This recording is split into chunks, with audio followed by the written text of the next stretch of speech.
아멘. 자, 하나님 말씀 로마서 15장 1절, 로마서 15장 1절에서부터서 13절 말씀까지 오늘 교독하시겠습니다. 믿음이 강한 우리는 마땅히 믿음이 약한 자의 약점을 담당하고 자기를 기쁘게 하지 아니할 것이라. 우리 각 사람이 이웃을 기쁘게 하되 선을 이루고 덕을 세우도록 할지니라. 그리스도께서도 자기를 기쁘게 하지 아니하셨나니 기록된 바 주를 비방하는 자들의 비방이 내게 미쳤나이다 함과 같으니라. 무엇이든지 전에 기록된 바는 우리의 교훈을 위하여 기록된 것이니 우리로 하여금 인내로 성령의 위로로 소망을 가지게 하려 함이라. 이제 인내와 위로의 하나님이 너희로 그리스도 예수를 본받아 서로 뜻이 같게 하여 주사 한 마음과 한 입으로 영광을 돌리게. 그러므로 그리스도께서 우리를 받아 하나님께 영광을 돌리심과 같이 너희도 서로 받으라. 그래서 하나님의 진실하심을 위하여 할례 있으니 조상들에게 주신 약속들을 견고하게 하시고 이방인들도 그 긍휼하심으로 말미암아 하나님께 영광을 돌리게 하려 하심이라. 기록된 바 그러므로 내가 열방 중에서 주께 감사하고 주의 이름을 찬송하리로다 함과 같으니라. 너 이르되 열방들아 주의 백성과 함께 즐거워하라 하였으며 또 모든 열방들아 주를 찬양하며 모든 백성들아 그를 찬송하라 하였으며 또 이사야가 이르되 이새의 뿌리이고 열방을 다스리기 위하여 일어나시는 이가 있으리니 열방이 그에게 소망을 두리라. 다 같이 소망의 하나님이 모든 기쁨과 평강을 믿음 안에서 너희에게 충만하게 하사 성령의 능력으로 소망이 넘치게 하시기를 원하노라. 아멘. 아멘. 오늘은 이제 로마서가 15장으로 결론이 되고 16장에는 그동안에 바울 사도와 함께 전도 사역과 선교를 위해서 일했던 모든 동역자들의 이름을 한 사람 한 사람 다 부르면서 16장에 그 사람들에게 안부를 전하고 있는 내용들이거든요. 그래서 15장이 결국은 결론을 말씀하시는 장이라고 볼 수 있는데, 지금까지 로마서 전체 봐온 내용의 1장에서 14장까지의 내용을 이제 총정리한 거예요. 그러니까 총정리해서 결론을 주시는 말씀이라고 보시면 돼요. 15장이 로마서는 전체가 믿음을 얘기하는 거예요. 믿음, 진짜 올바른 믿음이 뭐냐? 그 믿음을 이제 우리가 교리적으로 풀어놓으려고 하면은 좀 딱딱하고 때로는 지루하기도 하고 어려운 것 같기도 하고 그러는데, 실제로는 로마서에서는 참 믿음을 1장에서부터서 15장까지 얘기하는 거예요. 과거에는 11장까지는 교리적인 말씀이다, 12장부터서는 실천편이다 이렇게 하고 나누었는데, 사실은 그것이 틀린 건 아니지만, 그러나 로마서 전체의 핵심은 믿음이에요. 믿음을 얘기하려고 하는 것을 지속적으로 사도 바울이 설명하고 있는 거예요. 실천편이라고 해도 진짜 올바른 믿음이 그 사람에게 자리를 잡으면 12장부터서 13장, 14장 이 살아가는 삶이 열매를 맺는 건 마땅한 거 아니냐는 거죠. 감나무가 좋은 감나무인데 좋은 열매가 왜 안 맺히겠냐는 거죠. 포도나무가 종자가 좋은 것이면 당연히 포도송이도 종자가 좋은 게 나온다는 거죠. 그러니까 처음부터 끝까지 믿음을 말씀하시는 거예요. 바른 믿음, 올바른 믿음, 강한 믿음, 진실된 믿음, 이걸 계속해서 다양하게 설명을 하신 것입니다. 그래서 오늘은 그것을 종합하는 내용으로서 제가 제목을 믿음의 덕이라 이렇게 했어요. 지난주에도 자유와 사랑과 덕에 대해서 말씀했는데, 그 14장에서 주로 내용이 뭐였냐면 믿음이 강한 자가 있고 믿음이 약한 자가 있는데 그 믿음이 강한 자들은 강한 자대로 삶이 있고 또 믿음이 약한 자들은 약한 자들의 자기들 수준의 삶이 있는데 서로 그것을 비판하고 잘했다, 잘못했다, 맞았다, 틀렸다 이렇게 서로 판단하고 그래서 믿음이 좀 좋다는 사람들은 믿음이 약한 사람을 막 업신여기고 이렇게 해버리니까 이건 교회가 아니다라는 거예요. 그래 돼버리면. 교회 안에는 믿음이 강한 자도 있고 약한 자도 있는데 이 두 부류가 하나님께서 동일하게 받은 사람들이라는 거예요. 믿음이 강한 자도 하나님이 받았고 믿음이 약한 자도 하나님이 받았고 다 그리스도의 보혈의 피로 똑같이 받았기 때문에 하나님이 받으신 사람이라 그러면 우리도 받아야 되지 않냐? 특히 믿음이 강하다는 사람들, 당신네들이 믿음 약한 사람들을 받아들여야 된다. 그들을 이해할 수 있어야 되고 그들을 수용해낼 수 있어야 되고 그들을 어떻게든지 품어야 된다. 그런 말씀들을 계속했어요. 그런데 그렇다고 해서 믿음이 강한 사람들이 믿음의 분량만큼 그들이 생활을 하기는 하는데 먹는 문제 갖고도 얘기했잖아요. 재물을 갖다가 사다 먹으면 그게 우상 앞에 바쳤던 재물인데 그 끄림직하지 않냐. 그런 거 안 먹는 것이 좋다. 이렇게 생각하는 사람도 있고 그게 뭐가 나쁘다 그러느냐. 아무렇지도 않는 것이다. 믿음으로 먹으면 감사함으로 받으면 버릴 것이 하나도 없는 거다. 그래 얘기했다. 그런데 사도 바울은 나중에 이제 그렇다고 해서 하나님 나라가 먹고 마시는 거 아니지 않냐. 하나님의 나라는 먹고 마시는 것이 중심이 아니고 성령 안에서 의와 평강과 희락이지 않냐. 그러면 교회가 의가 있고 평강이 있고 희락이 있어야지 하나님 나라라면. 그 먹고 마시는 문제 가지고 왜 이렇게 서로 삐그럭빠그럭 하냐는 거예요. 그런 거 하지 말라는 거죠. 믿음이 좋은 사람들은 좋은 대로 먹으라. 그래서 제가 믿음 좋은 목사님 얘기했잖아요. 차도 보통 그냥 한 50만 불짜리 이상 되는 차를 타고 다니고 그냥 주일날 가서 주일날 지나고 월요일날 전부 목사들 모여갖고 볼링장에서 열심히 볼링 치고 그리고 점심에는 가갖고 식당에서 참 맛있게 식사하면서 맥주 한 잔씩 참 마시고 담임 목사가 부목사하고 다 같이 그러니까 그렇게 자유롭게 사는 것은 하나님 앞에서 누가 말할 수가 없다라는 거예요. 왜? 그게 뭐가 나쁘냐는 거예요. 우리 식으로 말하자면은 우리가 그냥 열심히 가서 주일 예배 드렸는데 월요일날 뭐 공휴일이 돼가지고 남자들이 모여서 우리 골프 한번 하자. 골프 착 했다. 골프하고 나서 이제 저녁에는 그냥 어디 식당에 예약해가지고 가서 밥을 먹자. 식당에 갔는데 좋은 스테이크 집을 누가 예약을 해서 밥을 먹는데 와인 한 잔씩 다 나왔어.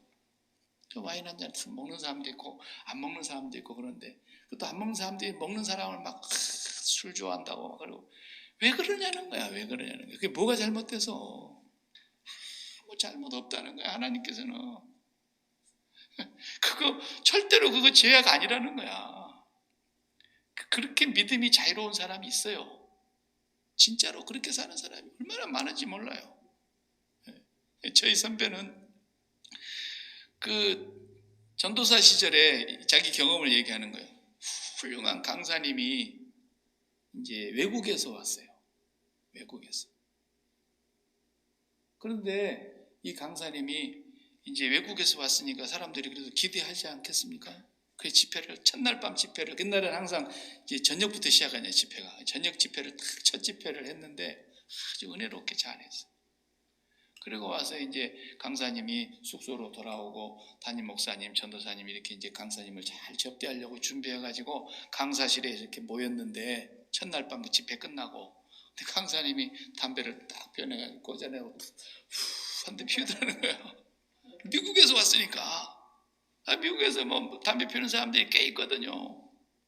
그냥 한국 상황에서 깜짝 놀란 거야. 담임 목사님도 놀래고 전도사님도 놀래고 막 그래가지고 담임 목사님이 이거 한국 상황은 담배 피우는 것이 참 이게 덕스럽지 않은 부분이 있어가지고 참 이게 강사님 혼자서 피우시면 몰라도 조심해야 될 것 같다고.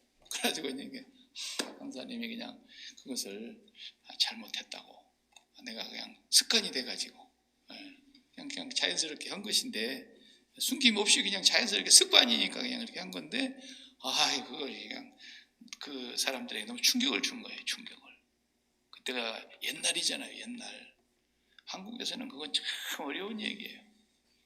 그러니까 그 사람을 하나님께서 야, 이 목사놈아, 네가 담배 피워서 쓸 것이냐? 하나님 그러진 않아요. 그런데 그 한국 상황에서 그렇게 해버리면 아예 그 교인들이 어떻게 되겠냐는 거야. 그냥 교인들이 다 나자빠질 사람들이 절반 이상 나자빠져 버릴 텐데, 담임 목사님도 깜짝 놀래버리는데. 그러니까 초대교회도 그랬고 지금도 그래요. 정말로 그 목사님은 50만 불 넘는 그런 자가용을 타고 다녀, 스포츠카를. 덕이 안 될 수 있죠. 근데 아니 그 교회 사장님이 그렇게 외국차 수입하는 회사 사장님이야. 자기는 더 좋은 차 타고 다니니까 우리 목사님 선물 하나 드려야 되겠다고 그냥 드린 거야. 그러니까 목사님이 안 타고 다니신다고 그냥 나 이거 부담돼서 안 탄다고 그럴 수도 있지만, 그분은 또 그런 차의 매니아. 그래가지고 차를 타고 다니는 거예요. 집회 올 때도 보면은요, 그 차 타고 오셔요. 강사로 오실 때. 예. 우리는 정말 만지기도 그냥 아까운 차인데 그렇게 사셨어요. 근데 그 사람을 누가 나무랄 수 있겠습니까? 그러나 한 가지 성경에서 바울이 뭐라 그랬어요? 그것으로 인해서 믿음이 약한 자가 실족하게 된다면 그 실족해버린 그 사람도 그리스도께서 피 흘려 죽으신 형제 아니냐? 그런다면 네가 그것을 금할 수 있고 절제할 수 있고 안 할 수 있어야지. 그게 네가 진짜 사랑이라는 거야. 네게 자유를 하나님이 주셔서 그 어떤 것도 너의 자유를 속박할 수 없도록 그리스도께서 우리를 자유를 주셨으니까 어떤 것에도 종의 멍에를 매지 말라는 거야. 맞아요. 종의 멍에 우리가 구속당할 것이 하나도 없어요.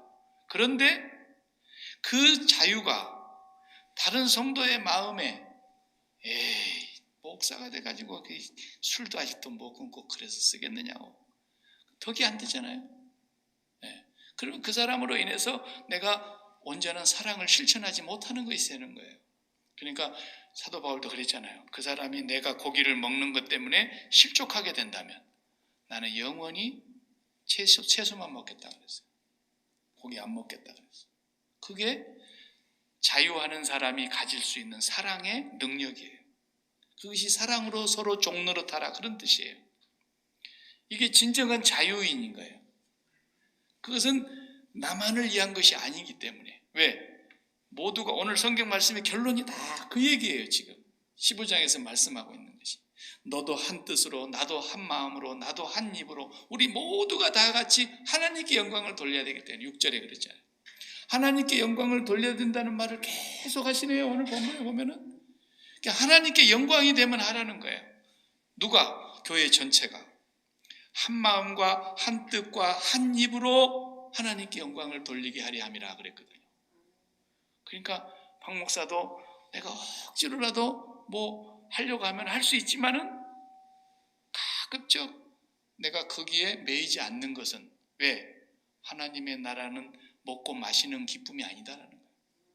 그것이 아니라 성령 안에서 이 비교할 수 없는 먹고 마시는 문제나 입고 쓰고 누리고 사는 그런 문제와는 상상할 수 없는 하나님이 주시는 의와 평강과 희락이라는 거예요. 의가 뭡니까? 하나님이 네 내 마음에 든다라는 인정 아닙니까? 인정. 하나님이 인정해 주시는 거.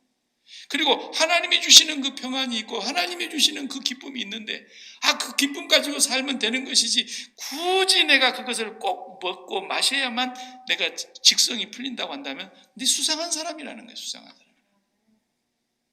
네 마음에 그걸로 기쁨을 누려야 된다고 한다면 네 진짜 하나님으로 인한 기쁨이라는 것이 수상한 거 아니냐라는 거죠. 나는 그렇게 비싼 차 아니면 도저히 못하고 다니겠다. 수상한 거라는 거야. 하나님의 나라는 그런 좋은 차 타고 다니는 게 아니라는 거예요. 하나님 나라는 그런 좋은 옷 입고 다니는 게 아니라는 거예요. 하나님 나라는 그렇게 좋은 집에 사는 궁궐 같은 집에 사는 것이 하나님의 나라의 전부가 아니다라는 거예요. 하나님이 진짜로 주시는 진짜 행복은 네 내 마음에 꼭 드는구나. 다윗에게 말씀하신 것처럼 이새의 아들 다윗을 만났는데 내 마음에 꼭 들더라. 하나님이 인정해 주시면 그게 최고 아니야 이거. 비록 내가 가난할지라도 하나님이 인정해 주신다면, 세상은 가난한 사람 누가 인정해 줍니까? 세상은 저 밑에 있는 직원을 누가 높다고 인정해 줍니까? 그러나 어떤 형편에 있든지 하나님이 내 마음에 드는구나, 이것이 최고다라는 거예요. 그리고 하나님이 주시는 평안, 하나님 주시는 그 희락을 네가 마음껏 누리고 살진데, 그런 것에 너무 구애받으면서 다른 사람이 꼭 그거 마음에 불편한 것을 해야 쓰겠느냐? 이게 이제 오늘 결론으로서 믿음의 덕을 얘기하고 있는 거죠. 자, 그러면은 종합하는 얘기니까 종합을 해봅시다. 우리가 첫째, 믿음이 뭐라 그랬습니까? 믿음을 얘기하는 믿음은 마음의 작용입니다. 마음에서 일어나는 작용. 가장 중심이 그거예요. 물론 머리로 이해하는 것도 필요해요. 성경을 바르게 이해해야 돼요. 알아야 되죠. 그런데 그것이 내 마음에서 역사가 일어나야 돼요. 내 마음에서. 그래서 믿음은 심장을 드리는 것이라고 그랬지 않습니까? 심장을 바치는 거예요.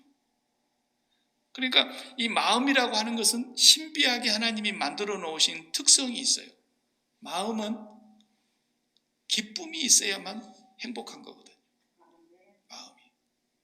이 기쁨은 또 어디서 오는 거냐 하면 뭔가 만족이 있어야 기쁨이 있는 거예요. 만족이, 내가 채워지지가 않는데 기쁨이 있을 리가 없죠. 내 마음속에 뭔가 채워지면 만족하게 되고, 만족하니까 기쁜 거죠. 그 기쁨이 잠깐 있다가 없어지는 것은 세상 기쁨이고, 계속 지속되는 기쁨, 잠깐 또 떨어질 때도 있지만 다시 회복되고, 끊임없이 그 한 가지가 나를 기쁘게 하는 기쁨, 그것이 영원한 하나님의 나라의 희락이거든요. 근데 마음에서 그런 기쁨을 다 얻으려고 사람들이 뭐 하는 거예요? 노력하는 거예요. 힘쓰고 열정을 쏟고 비전이라는 걸 갖고 소원을 품고 열심히 일하고 땀 흘리고 노력하고 공부하고 힘쓰는 거 다 뭐겠어요? 내가 마음에 원하는 그 기쁨을 채우려고 그러는 거예요. 그 목표가 달성되면 기쁘고, 내가 원하는 만큼 채워지면 기쁘고, 기쁘려고 그러는 거 아닙니까? 그러니까 믿음이라는 것은 우리 편에서 보면은 우리 기쁘려고 그러는 거예요. 우리 기쁘려고. 그리고 하나님 쪽으로서 보면은 하나님께 영광 돌리는 거예요. 하나님을 영화롭게 하고 영원토록 그를 즐거워하는 것이 우리 사람의 본분이니까. 그게 믿음의 결국이지만, 우리 쪽에서 보면 하나님을 즐거워하다 보면 내 기쁨이 있는 거 아닙니까? 그 기쁨이 내 기쁨이니까. 그래서 이제 믿음이 심장을 주는 거라 그랬으니까, 사람들이 다 심장을 어디에다 줍니까? 생각을 해보는 거예요. 그리고 경험적으로 알고 있는 것을 가지고 판단을 하는 거예요. 내가 저것을 가지기만 하면 기쁘겠는데, 마음에 품잖아요. 그것이 첫째 돈이란 말이에요. 돈. 이 세상에서는 이게 돈을 내가 가지기만 하면 기쁘고 내 마음이 채워짐으로써 원하는 만큼 채워지면 기쁨이 있겠다, 이렇게 생각하는 거죠. 그러니까 열심히 돈을 모으고 전략하고 돈을 벌고, 그러면서 돈으로 마음이 원하는 만큼 채우려고 하는 거 아니겠습니까? 그러니까 그 사람은 생각하는 게 뭐예요? 마음속에서 계속 구상하는 게 돈 되는 일. 어떻게 하면 또 단시간에 빨리 돈을 벌까? 주식을 투자해 볼까? 부동산에다 투자를 해 볼까? 계속해서 돈을 빨리 해서 많이 모을 수 있는 것을 생각할 수밖에 없는 거예요. 그리고 돈 잘 버는 사람하고 친구를 하는 거예요. 어떻게 해서 저 사람은 돈을 잘 버나? 돈 안 되는 사람하고는 친구를 안 하는 거야. 돈 안 되는 사람하고는 사귀지도 않아. 돈 없는 사람하고는 아예 상종을 안 해버려. 그 사람은 왜? 자기 마음에 어느 정도 돈이 채워져야만 만족하고 기쁠 것이라고 믿고 있기 때문에. 이게 믿음이라는 거예요. 뭘 믿는 거예요, 이 사람은? 돈이라는 하나님을 믿는 거예요. 그래서 내가 그 돈이 채워지면 기쁠 거라고 분명히 확신이 있으니까.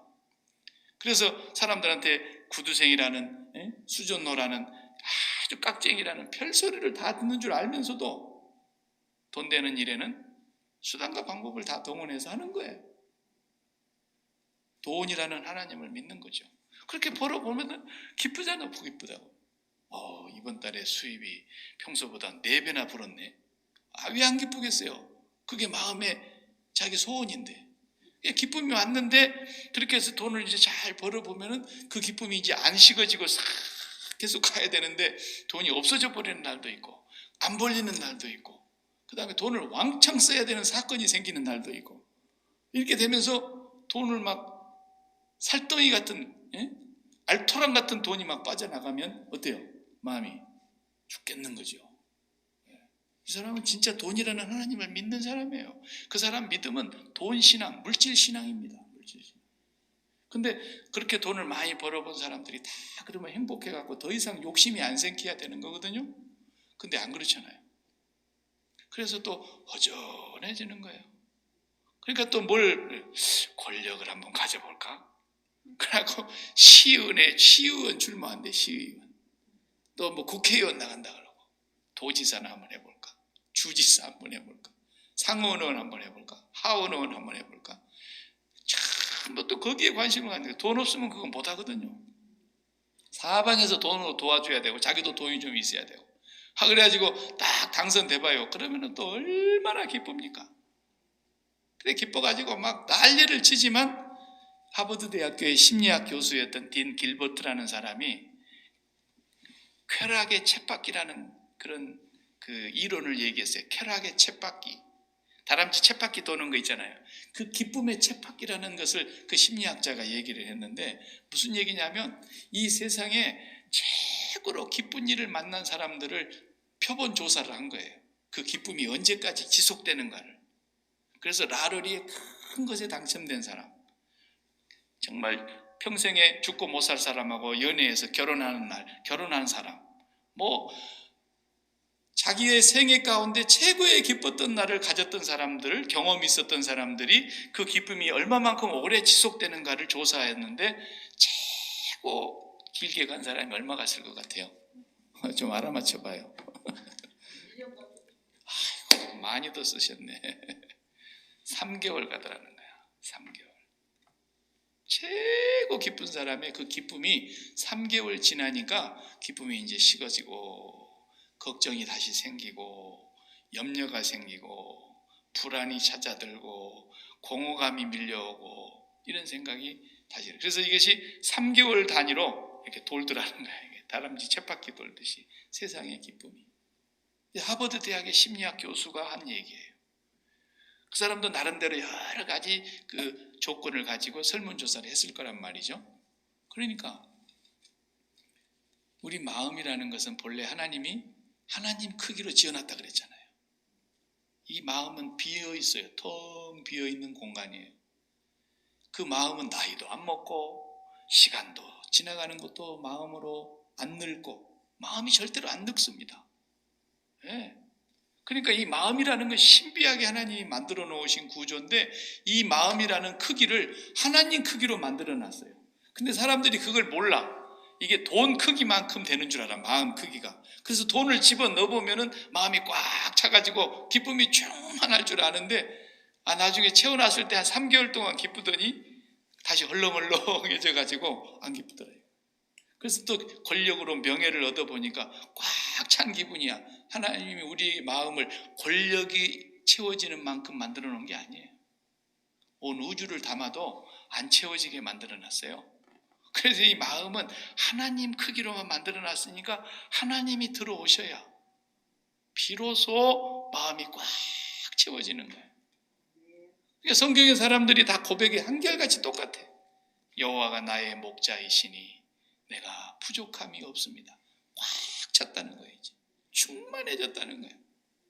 그러다 보니까 여호와가 푸른 초장도 인도해 주시고 실만한 물가로도 인도해 주시고 사망의 음침한 골짜기를 가는 것 같이 힘든 길을 갈 때에도 그때도 여호와가 나의 목자가 돼서 지팡이와 막대기로 나를 보호해 주시니까 나는 두려워하지 아니하고 원수를 만났는데 원수 앞에서 하나님이 한 상을 차려가지고 배불리 먹게 해주시는 그런 하나님이 내 안에 들어오고 나니까 이제부터서 내 마음에 평강이 찾아들었고 기쁨이 찾아들었고 그 하나님이 진짜 내 반석이구나, 요동하지 않는 반석이고 누구도 부술 수 없는 요새구나, 누구도 공격해 올 수 없는 산성이고 높은 피할 바위이시구나, 피난처이구나.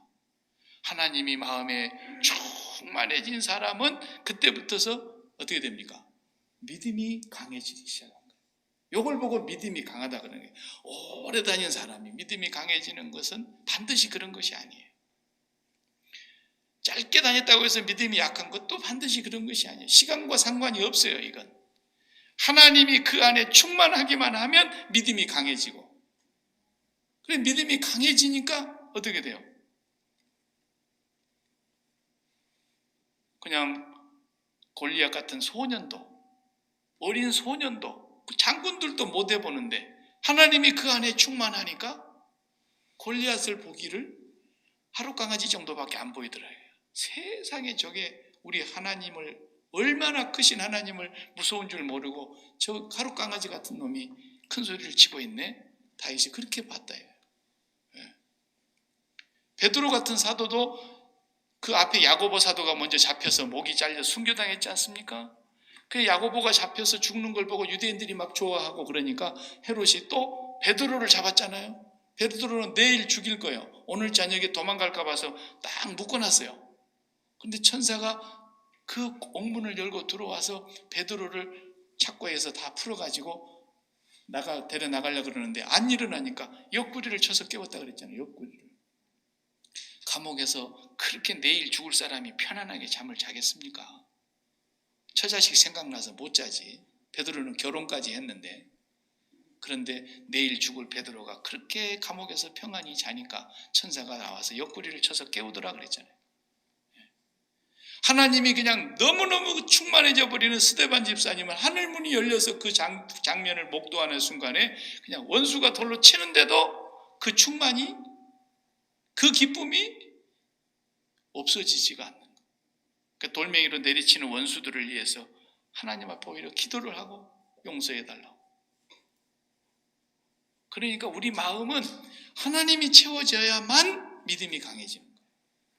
다른 방법으로는 믿음이 강할 수가 없습니다. 절대로 안 됩니다.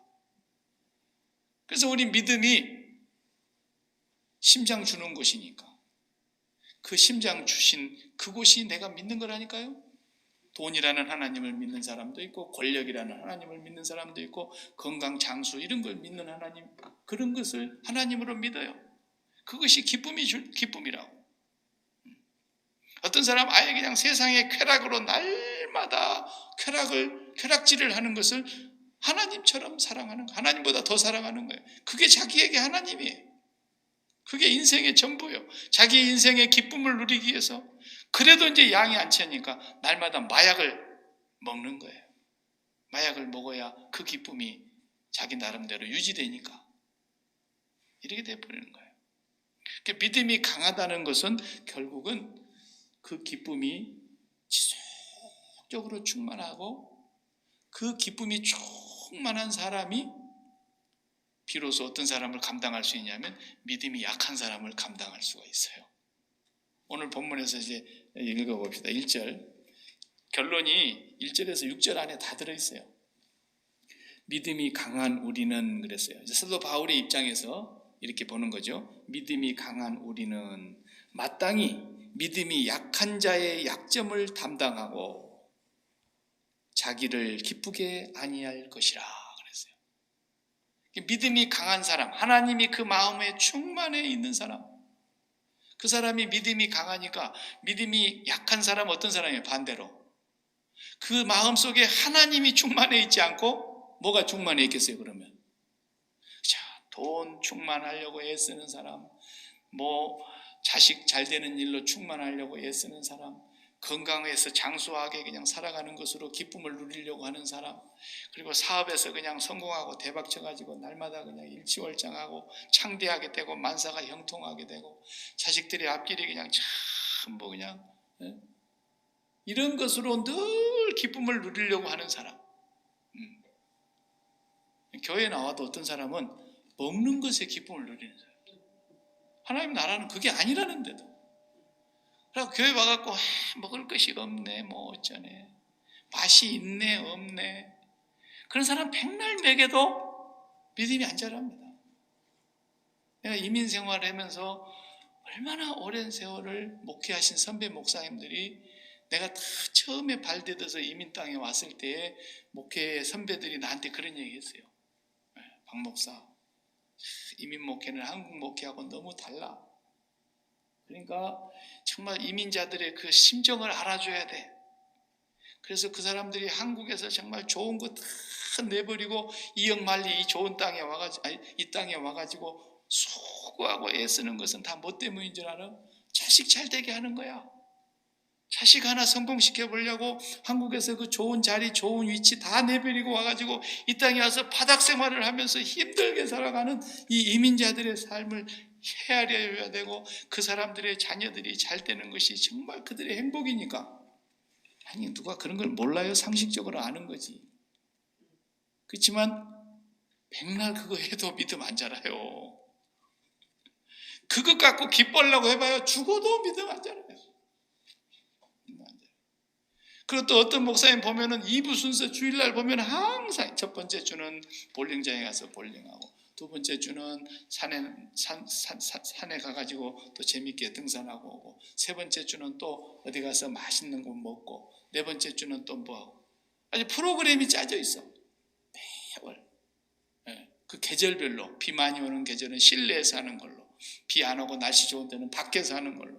그래서 이민사회가 막 피곤하고 지치고 눌리고 스트레스 받고 그러니까 이렇게 확 풀어줘야 된다. 그런 교회는 다 문 닫더라고. 내가 보니까 잘 될 것 같죠. 절대로 하나님의 나라는 그런 것으로 세워지는 것이 아니라는 거예요. 사람의 마음은 하나님이 채워지지 않으면 절대로 만족이 없고 기쁨이 없어요. 그러니까 그런 거 하면은 막 으쌰으쌰 교회가 막 생동감 있고 살아있는 것 같지만, 지금 그런 거 하던 사람들 다 어디 갔나요?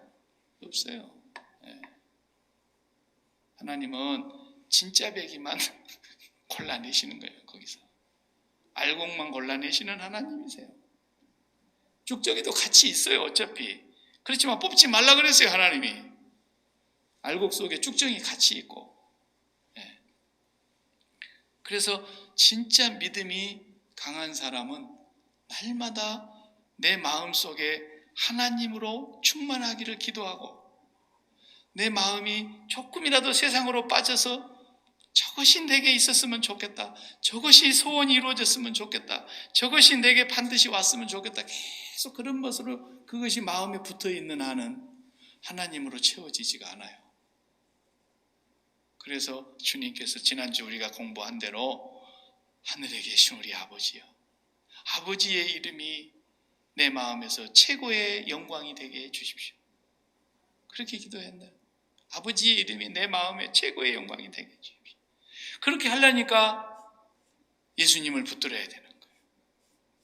예수님의 십자가에 내가 지금까지 마음 붙이고 있었던 걸 다 못 박아야 돼요. 예수님의 십자가에 내가 지금까지 사랑했던 마음의 소원, 마음의 정욕 다 못 박아야 돼요. 예수님이 죽으심이 바로 그것 때문이었으니까. 그것을 사랑하고 그것을 붙들고 그것에다가 목숨 걸고 가는 이 죄악된 삶, 허물과 죄로 점철되어 있는 이 삶을 십자가에 못 박으려고 오신 것이니까. 그래 예수님을 날마다 생각하며 예수님을 붙들고 주님의 죽으심이 나의 죽으심이라는 걸 믿고 끊임없이 기도하고 강청하여 기도하고, 하나님의 이름이 내 마음의 최고의 영광의 이름, 하나님 한 분 그분만이 내게서 더 이상 좋을 수 없는 이름, 그런 분이 되게 해달라는 거죠. 그렇게만 되면은 내가 걱정이 없어요. 그렇게만 되면. 그것이 믿음 강한 겁니다, 여러분. 아시겠죠? 교회 와서 열심히 일도 잘하고, 교회 와서 뭐 맡은 직분에 대해서 충실히 잘하고, 다 믿음이 있으니까 그렇게 하는 것이겠죠. 믿음이 없는데 그렇게 할 리가 없지요, 물론. 그러나 꼭 그런 것은 아니다고 말해요. 일 열심히 잘하던 사람도 그냥 자빠져가지고 세상 재미가 더 좋을 수가 있고, 시험 들어가고 넘어져 버리기도 하고 그러는 거예요. 그러니까 우리가 항상 깨어있지 않으면 마귀가 사람을 그냥 주저앉혀 버리는 거예요. 항상 주님의 기도, 아버지의 이름이, 그 이름의 주인공이 하나님이시니까 그 아버지의 이름이 내 마음의 최고의 기쁨이 되게 해주십시오. 믿음 연약한 사람들을 우리가 어떻게 구분해냅니까? 믿음이 연약한 사람을 우리가 구분할 때에 이 사람이 나 건들지 마라, 나 지금 화났어, 나 지금 폭발하기 직전이야, 그럴 수 있죠. 사람이 웃음도 없고 기쁨도 없고 그냥 원망과 불평이 꽉 차 있고 그냥 오리 주둥이만큼 입이 튀어나와 있고 막 금방이라도 건들면 싸울 것 같고 그리고 그냥 염려와 근심이 눌려 있고 믿음이 이제 연약해서 그런 거예요. 그 마음에 하나님이 충만해 있으면 그럴 리가 있겠습니까? 하나님이 충만하면은 풍랑을 만나도 예수님처럼 고물에서 베개에 주무시고 그냥 가만히 주무시고 있는 거예요. 왜? 심장이 하나님께 붙어 있으니까. 좋은 일만 있어서 기쁜 것이 아니라 오늘은 그냥 우리 아들이 그냥 교통사고가 나가고 차가 망가지고 그냥 다치기도 하고 그래가지고 돈도 많이 깨지고 병원에 입원하고 그러다니까 그 소식을 듣는데 기분이 좋을 리가 없죠. 가슴이 그냥 철렁하고 속이 상하죠. 그런데 그 문제도 또한 그것 때문에 그냥 하루 종일 우울해갖고 기분 상해갖고 있는 게 아니라 그 순간에도 주여, 내가 이 아이의 상황에 대해서 어떻게 이런 일이 벌어졌는지, 왜 우리 아이에게 이런 일이 벌어졌는지 내가 잘 모르겠지만 내가 이 상황에 대해서 주님과 함께 죽기를 원합니다. 그렇게 하고 주님과 함께 그냥 죽어. 그리고 이것이 좋은 일인지 나쁜 일인지 어떻게 될지는 나는 모르겠지만 하나님께서는 분명히 우리 아이가 그런 교통사고 당하고 이렇게 다치기까지 될 때 보고 계셨을 것이고 하나님 다 알고 계셨을 것이고 하나님께서 다 막아주실 수 있는 전능하신 분인데 왜 이런 일이 벌어졌을까? 이 문제에 대하여 나는 내가 판단하지 않고 이 문제를 판단하지 않는다는 게 뭐예요? 죽은 거예요. 그리고 주님을 바라보는 거예요. 주님을 바라보면서 오늘 또 그 주님 안에서 주님이 주시는 뜻이 있겠지. 주님이 갖고 계시는 계획이 있겠지. 주님이 역사하시는 뭔가 섭리가 있겠지. 그리고 그 주님을 바라보면서 마음을 굳건하게 잡는 거예요. 이런 사람이 믿음이 강한 사람입니다. 이런 사람이. 그러니까 우리가 믿음이 강한 우리는 오늘 그랬잖아요. 믿음이 강한 사람들이 믿음이 연약한 사람들을 처음에 이해해야 되고 수용해야 되고 그 믿음 연약한 사람들에게 우리가 어떻게 해야 되느냐. 지금 병이 들어서 지금 다 죽어가. 병이 들어서. 그러니까 내가 열심히 기도해 드릴게요. 기도하면 하나님께서 고쳐주실 것입니다. 당신도 믿음을 갖고 기도하십시오. 위로는 돼요. 그렇게 얘기해주면 목사가 그렇게 얘기해주는데 위로가 안 되겠습니까? 고맙지. 기도해준다는데. 근데 그거 갖고는 사실은 해결 안 돼요. 맨날 그렇게 해봐도 안 돼요. 내가 옛날에 많이 해봤어요. 안 돼요. 그래도 결국은 죽어요. 천에 하나 만에 하나 하나님이 기적같이 살려준 사람들을 빼고는 다 죽어요. 그렇기 때문에 믿음이 연약한 사람에게 직선적으로 들어가야 돼요. 누구를 믿기 때문에? 하나님을 믿기 때문에. 하나님을 믿기 때문에. 우리가 믿는 하나님, 우리 안에 와 계시는 성령님, 우리를 위해서 그 십자가의 고난을 받으시고 죽으시고 부활하셔서 보좌 우편에 계신 예수님, 성삼위 하나님을 우리는 분명히 믿기 때문에 그에게 확실하게 믿음이 있는 사람은 그 믿음 연약한 사람을 불쌍히 여기고 수용하고 이해하고 용납하고 반드시 말해야 돼요. 당신은 죽을 겁니다. 이 죽음에 대해서 먼저 죽으셔야 됩니다. 당신의 이 죽음을 주님이 십자가에서 대속하셨습니다. 당신이 죽어야 될 영원한 멸망, 영원한 저주, 영원한 심판까지도 주님이 다 담당해 주셨습니다.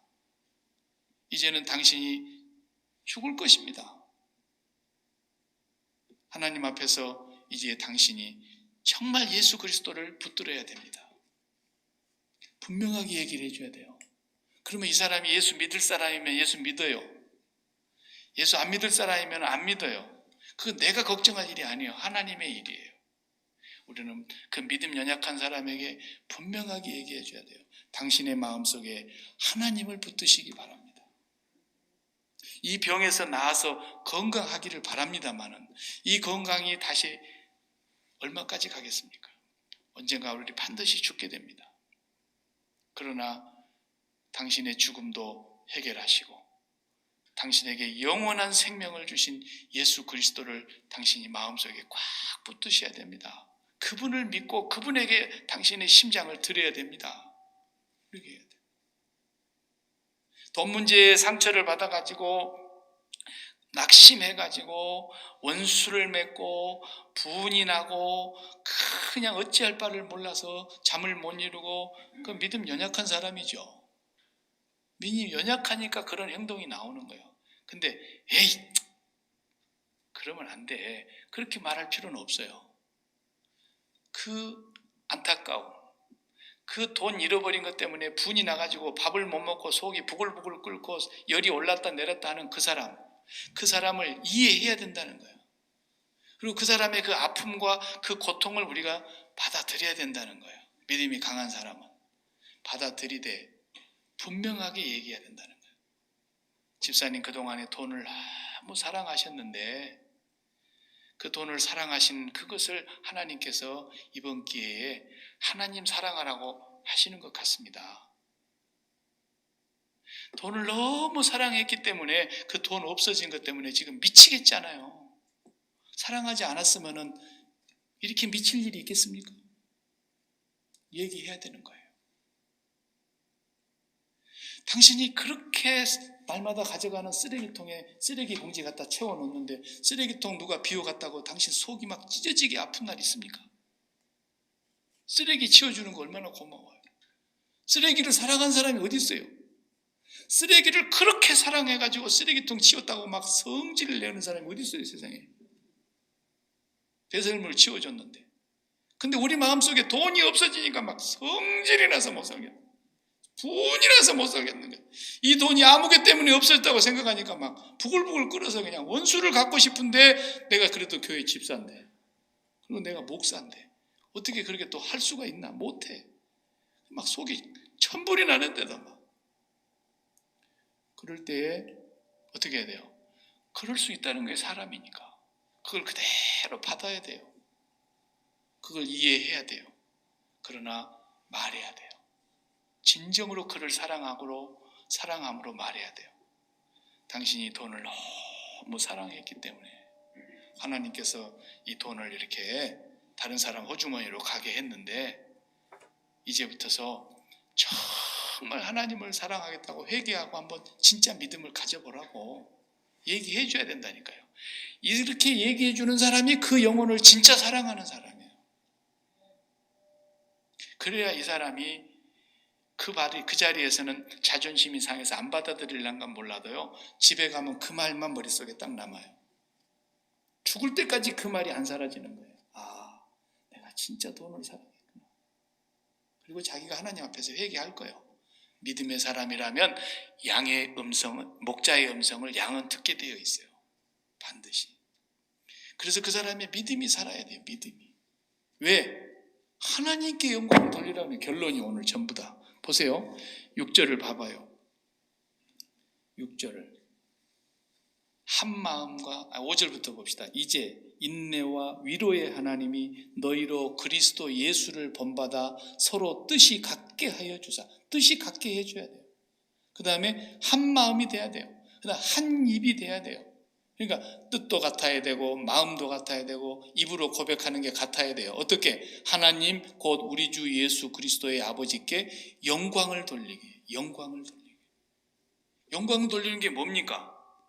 결국은 마음과 뜻과 입술이 다 통일해서 하나님께 영광 돌리는 게 뭐예요?